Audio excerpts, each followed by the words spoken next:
அதாவது அவர் ஒன்றை செய்து முடிக்கிறது வரையில் நான் அவர் கைக்குள் அடங்கி இருக்க வேண்டியது ரொம்ப ரொம்ப ரொம்ப அவசியம், ரொம்ப அவசியம். இந்த கையின் உறவை விட்டு விட்டு நம்மை பிரிக்கிறது தான் சத்துருடைய மிகப்பெரிய தந்திரமா இருக்குது. இன்னைக்கு அநேகருடைய லைஃப்ல ஏன் ஆண்டவர்கள் செஞ்சு முடிக்கலன்னா, முடிக்க வரும்போது அந்த உறவை நஷ்டப்படுத்திடுவோம். ஆபிரகாமின் வாழ்க்கையில் 13 ஆண்டுகள் இந்த உறவு நஷ்டமானது.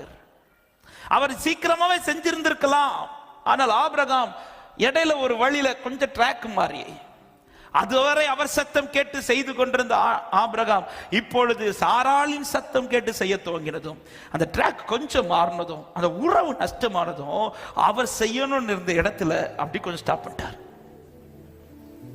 அப்படியே ஸ்டாப் பண்ணிட்டார்.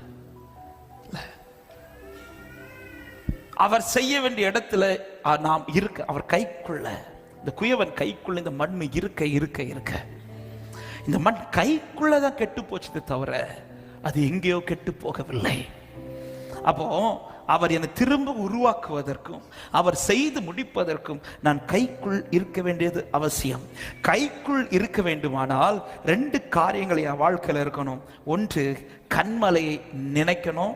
2, கண்மலையை நம்பணும். சத்தமா ஆமென் சொல்லுங்க பார்க்கலாம். ஆமென். கண்மலையை நினைத்து நிற்கணும். ஆமென். யாத்திராகமம் 33வது அதிகாரம் அதோடைய 21, 22 வசனங்கள் சொல்லப்பட்டிருக்கிறது. வாசியுங்கள். மோசேயிடத்தில் கர்த்தர் சொல்லுகிற வார்த்தை யாத்திராகமம் 33. இதோ என் அண்டையில் ஒரு இடம் உண்டு, நீ அங்கே கண்மலையில நில்லு.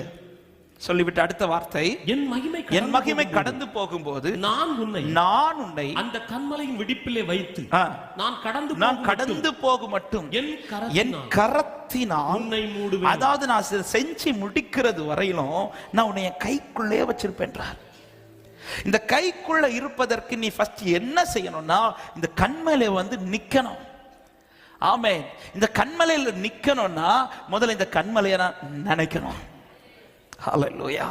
கண்மலையை நினைக்கிறவன் கண்மலையில் நிற்பான், கண்மலையில் நிற்கிறவன் கரத்திற்குள் இருப்பான்.